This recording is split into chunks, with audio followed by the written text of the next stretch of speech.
Otra ronda de entrevistas desde los estudios de Pucón TV, de TV5 Noticias.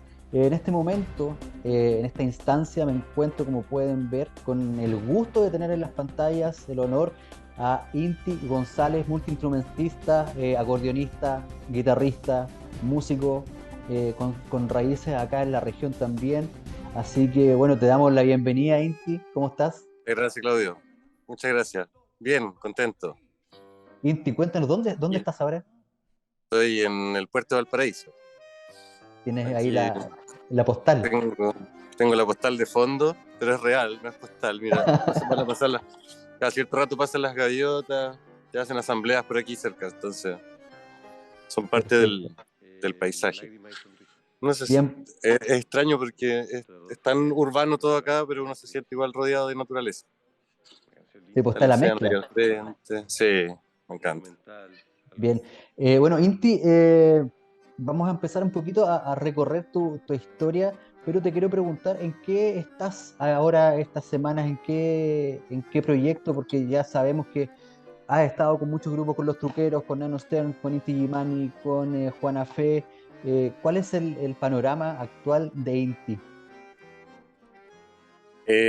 Todo lo contrario. Estoy viviendo una especie de, no voy a decir retiro, pero sí me he replegado de los grupos porque, bueno, me vine a vivir a Valparaíso recién, por motivos más bien personales, familiares, y me he visto en la situación que venía buscando hace un tiempo de trabajar solo de alguna manera, con mi acordeón, con un repertorio antiguo que vengo tratando hace años, más de 10 años por lo menos, y, y que en el cual me desenvuelvo, digamos, de una manera solitaria, un poco autosuficiente, ¿no? Como toco, canto, cuento historias y de alguna manera como que ahí confluyen cosas que vengo buscando hace tiempo, como entre repertorios, sensaciones. Generalmente trabajo con un repertorio antiguo,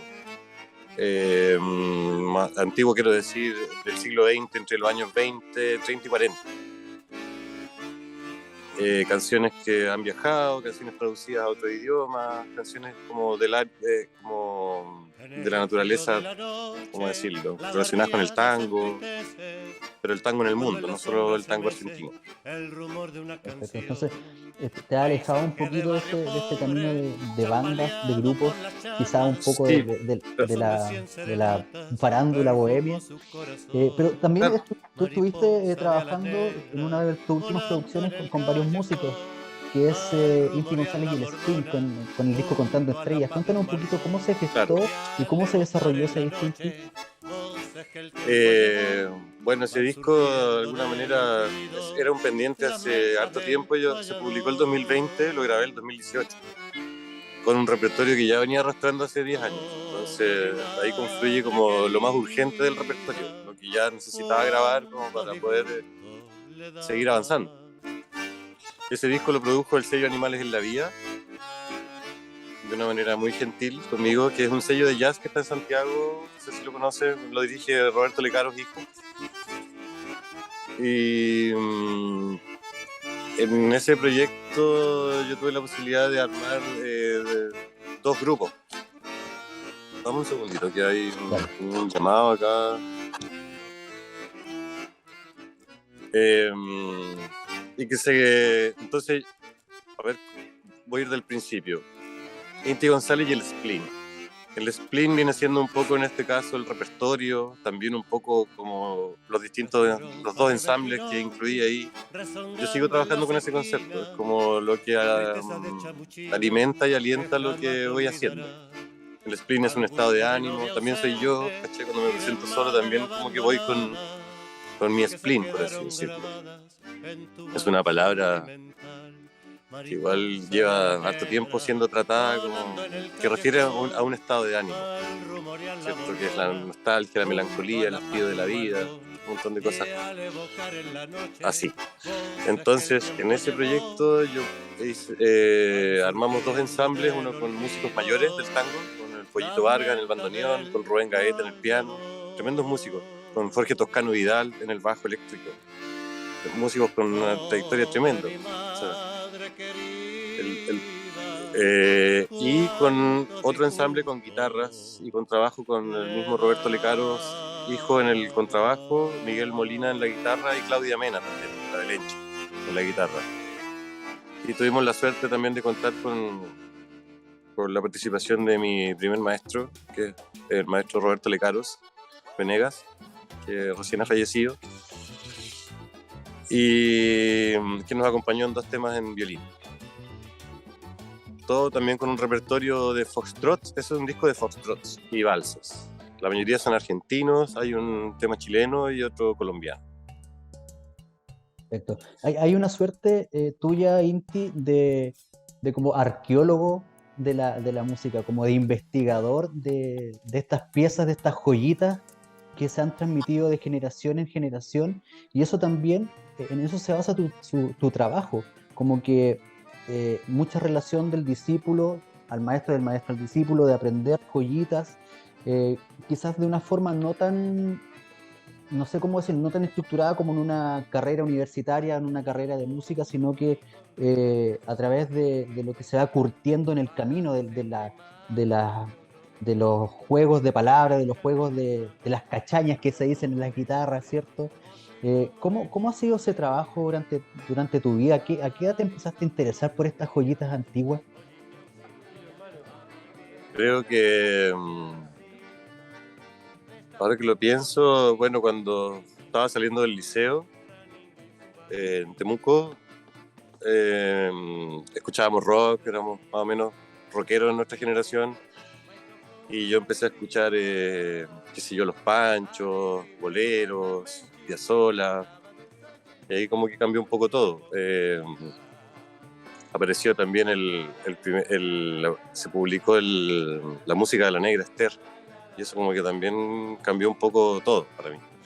Después de eso estudié con el maestro Lecaro, estuve tocando con él un par de años, y eso me puso de alguna manera en un camino que sigo hasta hoy, que es ser un poco músico de oficio, como oficiar en cosas sociales, no solamente como hacer música, ¿cómo decirlo?, para mí, ¿no? Como, sino que esta cosa, como que decía el maestro, que el músico debe tocar de todo, tenés que saber tango, tenés que saber valses, boleros, como refiriéndose también al oficio en un contexto, en una época, que era lo que él había vivido de joven también.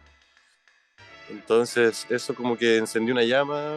Yo después me fui a estudiar música a Santiago, estudié guitarra clásica, entré grande, no terminé tampoco, y en ese tiempo yo me empecé a interesar por el acordeón y por la música antigua, por la historia de Chile, por la historia del Cono Sur, qué sé yo. Entonces eso de alguna manera ha ido alimentando mi curiosidad. Y si bien yo diría que realizo una cierta investigación, la realizo desde la práctica. Como que en el fondo mi publicación o la manera de hacer circular mi investigación es a través de mi interpretación, más que a través de como de la documentación. Entonces, como que mi afán un poco es como encarnar, vivirlo, ¿no? Y volver a revivir. No sé cómo decirlo, pero no sé si se entiende más o menos. Y desde entonces que cada vez que sigo pistas de canciones, busco referencias, antes en cassette, en discos, en la radio, en bibliotecas, hoy en internet, o una pista que alguien deja por ahí, que alguien nombra una canción y uno, no sé, pues le sigue un poquito la huella. Un poco ese ha sido como mi afán, de lo que se habla, de lo que se dice, de lo que yo escucho por ahí. Y con eso voy armando como he ido armando un pequeño corpus de canciones, que en algún momento algunas fueron conocidas, otras no tanto, ¿entiendes? Pero que la mayoría han llegado hasta ahora un poquito en desuso, por así Claro, decirlo. claro, y aquí también quiero recalcar el hecho de la educación musical, no en términos, como dije, teóricos, no la educación musical que uno recibe en el colegio, no la educación musical en el liceo, sino la educación musical que anda, por alguna manera, dando vueltas en el ambiente, en la radio AM, en esa educación musical que te daban los locutores antes. Em, ¿Cómo fue tu educación musical cuando eras más pequeño, Inti? Bueno, yo no tuve una educación musical formal. Bueno, cuando vivía en el norte, en Iquique, yo crecí allá. Fui a una escuela pública, estudié violín 2 años, me metí en el coro, andaba siempre como buscando la música. Siempre me puse de ese lado. Con mi madre viajábamos harto, me tocaba ver cosas. Pero en el fondo yo empecé a tocar y creo que mi formación es en Temuco con mis amigos. O sea, en el fondo la guitarra para allá, la guitarra para acá, quién sabe algo. Desde la precariedad yo creo que fuimos aprendiendo entre varios. Como que en el fondo nos enseñábamos entre nosotros, compartíamos cosas. Y esa es mi primera pronta. Me empecé a subir a los escenarios así, con mis amigos, en el barrio, en el liceo. Y luego de que salí del liceo, eh, entré a la escuela del maestro, fui a estudiar con el maestro Lecaro en Temuco. Y él me puso a tocar con él en distintos grupos que tenía. Uno de Jazz Manouche, del repertorio de Django Reinhardt, me puso a tocar en su orquesta de swing. Hicimos su repertorio también de Jean-Luc Ponty, que era como una especie de rock progresivo, jazz, pero con la música escrita, un poco como de cámara le llamaba él. Y fui aprendiendo con la experiencia en realidad, como que yo no era muy estudioso, no tenía hábitos de estudio en la música tampoco, entonces lo que sí rescaté mucho eran las conversaciones con él. Él era bien severo en algunas cosas, muy generoso, eh, como un buen maestro, exigente, duro también a veces, y eso de alguna manera fue curtiendo creo yo, o sea, como fue como formando un criterio en el que yo me he ido apoyando con el tiempo. Después de eso ingresé a la academia y hice todo lo posible por sobrevivir en ese ámbito que no me resultaba tan familiar. Sin embargo, fui como también ahí persiguiendo pistas y como seguí formándome a través como de... O sea, yo estaba buscando una identidad en el fondo. O sea, como pertenecer qué sé yo, a un territorio o a alguna tradición, a algo, ¿me entiendes?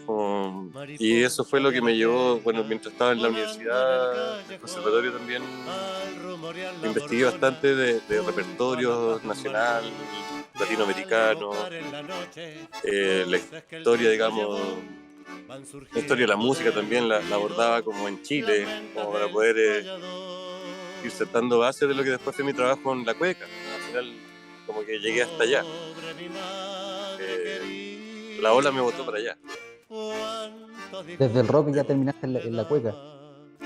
Claro, sí, que me parecía, bueno, además me tocó vivir en un momento como una generación que nos tocó como de alguna manera en los 2000, junto con los Truqueros y un montón de bandas más, como reabrir un espacio para la cueca y sacarla de ese estigma político, social, de apropiación que digamos que se había, oficial, digamos, ¿no?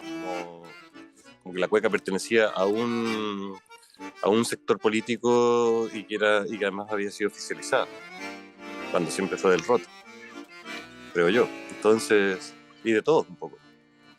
Claro, ayer estaba leyendo justamente una entrevista que le habían hecho al Baucha, eh, y también me acuerdo de una entrevista que le hicieron al Gato Alquinta, que decía que ellos se alejaban de la cueca de piso de parquet, que era la cueca que tú nombraste recién, que la cueca siempre se identificó con el roto.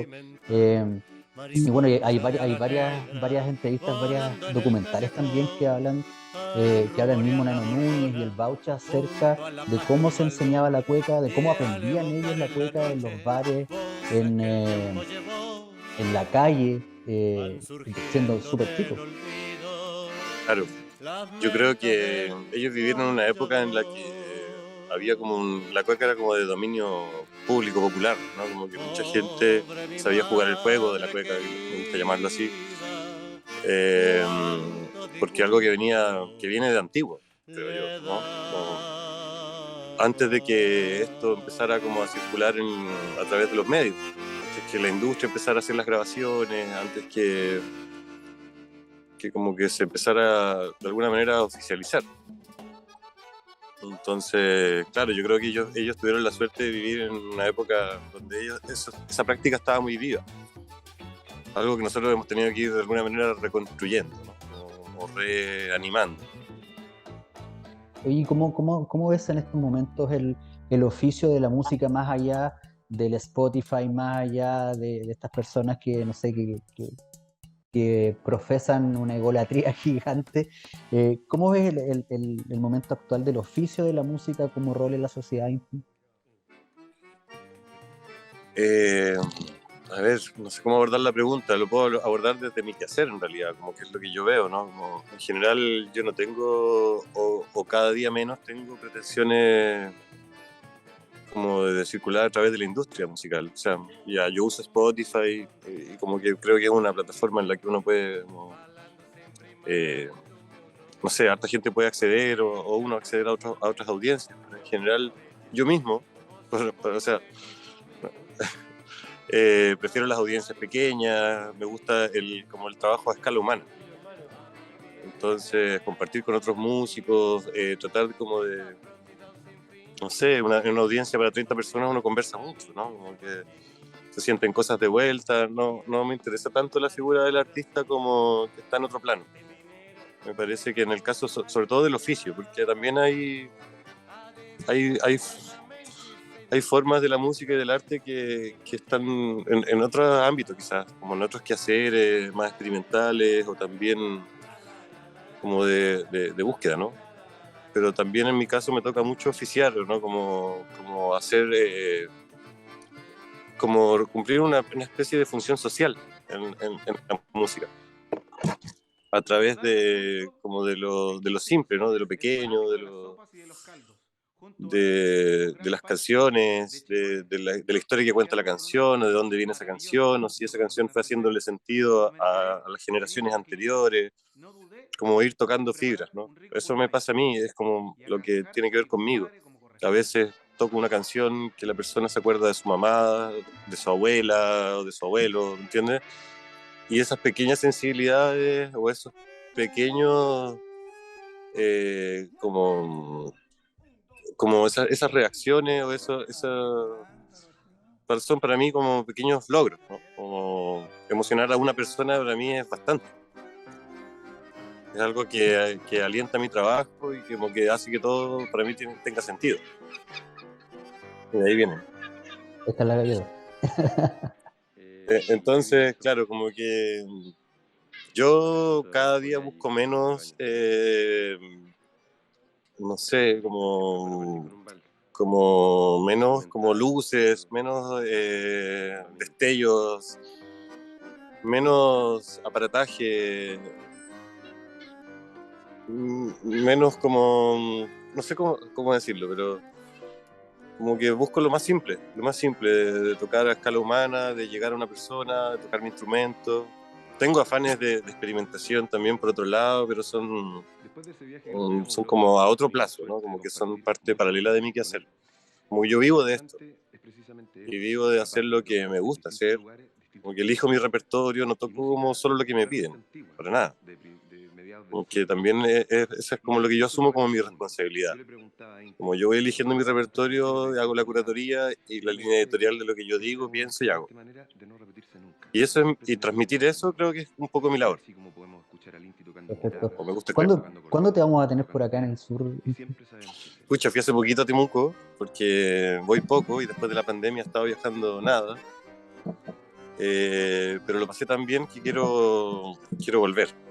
Quiero hacer una pequeña gira, quizás por la nueva región, ir a Valdivia, Temuco. Me invitaron a Chillán a fines de octubre, principio de noviembre. Entonces, a lo mejor me gustaría hacer algunas fechas por allá. Y como te digo, en un espacio pequeño, para pequeñas audiencias, es lo que yo busco, de hecho. Oye, ¿y lo que estáis presentando ahora es en lo que estás trabajando ahora que te fuiste a Valparaíso? Claro, yo me vine a Valparaíso porque tengo un hijo acá, en realidad. Entonces estoy adaptando mi vida a eso. y llevo harto tiempo tocando solo también, a veces en Santiago acompañado, o acompaño yo músicos, cantantes, pero acá lo que estoy presentando en el fondo es como más de lo mismo, ciertos repertorios ligados al tango, como que en el fondo estoy dedicado al tango hoy en día como una música popular muy significativa del siglo XX, o sea, como que hay una época en la que el mundo entero de la entreguerra era tango y jazz. Por así decirlo, era un estado de ánimo. Entonces, yo me identifico mucho con ese sonido, con el sonido de mi instrumento también. Trato de no promover los clichés de las cosas, como del tango, que hay que peinarse de tal manera, vestirse de tal o cual forma. Me gusta contar la historia, me gusta contextualizar un poco, me gusta reírme de las historias también. Entonces ahí voy combinando entre tangos, valses y foxtrots generalmente, que es como la música que identifica a este personaje que habita también en mí, ¿no? Como que busco canciones en las que son habitadas también como casi por un mismo personaje, que es el que sufre del spleen. ¿Me entiendes? Hay como una especie como de vicio, como de adicción a la melancolía también, en varias de estas obras o de estas composiciones que tratan. Sí, no,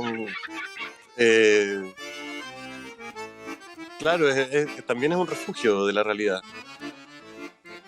¿no? Como, hay una ensoñación también en ese spleen que yo promuevo como de un tipo medio anarquista, soñador, que como que hace lo que puede, pero en el fondo vive un poquito al margen del mundo, o por lo menos del mundo real. Es como esa letra de esa samba que cantaste en La Maquinita. ¿Cómo se Filosofía, llama? Filosofía. filosofía de Noel Rosa. Eso. Claro, Es como un tipo sí, así. o como la canción de Lingera que dice, Inget. no sé, Lingera soy, corre el mundo y no sé dónde voy. Lingera soy, lo que gano, lo gasto, lo doy. No sé llorar, ni en la vida deseo triunfar. No tengo norte, no tengo guía, para mí todo es igual. O también cuando dice mis harapos, caballero del ensueño, tengo pluma por espada. Cuando habla en el fondo de que sus harapos son más nobles que toda la ropa elegante de su primo, ¿no? Como que habla en el fondo, como decía un amigo, honrado pero pobre. Claro. Claro que su ropa valía más que que la aristocracia también. Se Claro, tocan mucho porque yo esos creo temas. en los valores, creo en los gestos, creo en la humanidad, creo en las cosas sencillas, en las pequeñas cosas, las pequeñas, por eso cada canción es una pequeña historia, y yo creo en las pequeñas historias, como que van conformando una gran experiencia. Lo mismo con las personas, cada persona tiene su pequeña historia, entonces uno anda como yo estoy tratando como de tocar eso, como de tocar esos puntos en las personas, lo simple, ¿no? Algo así. Inti, para ir finalizando, ¿qué consejo le darías a la gente joven que se está iniciando en este oficio de la música? No, qué linda pregunta, qué difícil de responder. Porque la juventud, y la infancia y la juventud es lo más hermoso, ¿no? Como de alguna manera donde late todo lo que puede llegar a ser. Yo pienso que por un lado practicar, aprender, aprovechar el conocimiento, compartir con los demás, no aprender solo, sino que dejarse aprender por otro, enseñar, aprender de otros, enseñar a los demás, no deslumbrarse no encandilarse con las luces de la industria ni como de los medios, del mainstream, de las cosas como que se supone que es como que fuera el camino, ni con el triunfo, ni el fracaso, ni nada de eso, sino que cada uno puede recorrer y señalar un camino propio. Identificar, siendo como de alguna manera lo más auténtico que uno pueda, ¿no? Como lo que para uno tiene sentido. Y estudiar, escuchar a los mayores, creo yo. poner atención, saber la historia, conocerse. Ser busquilla. Yo también, pues. Algunos más, otros no. Es que hay distintas necesidades en la Sí. música. Hay gente que tiene necesidad de crear, o sea, de hacer canciones o de hacer música. En mi caso, yo tengo un archivo de canciones, ¿entiendes? Como que casi como que no necesitara yo hacer las mías propias, porque me voy apropiando de cosas y con eso está bien para mí. Entonces, como que todos tenemos necesidades distintas y en ese sentido también es bueno conocerse, encontrar qué es lo que a uno le permite expresarse. Perfecto. Eso creo yo. Vamos entonces finalizando esta maravillosa conversación junto a Inti González. Te damos las gracias, Inti, por tu tiempo. Disfruta de ese día ahí junto a las gaviotas frente al mar y ojalá nos veamos pronto por estos lares. ¿Qué más quiero, querido? Muchas gracias por la invitación. Un gusto poder siempre compartir y conversar lo que uno hace y es, lo que somos. Perfecto. Muchas gracias. Nosotros nos vamos a una pausa y volvemos acá a TV5 Noticias.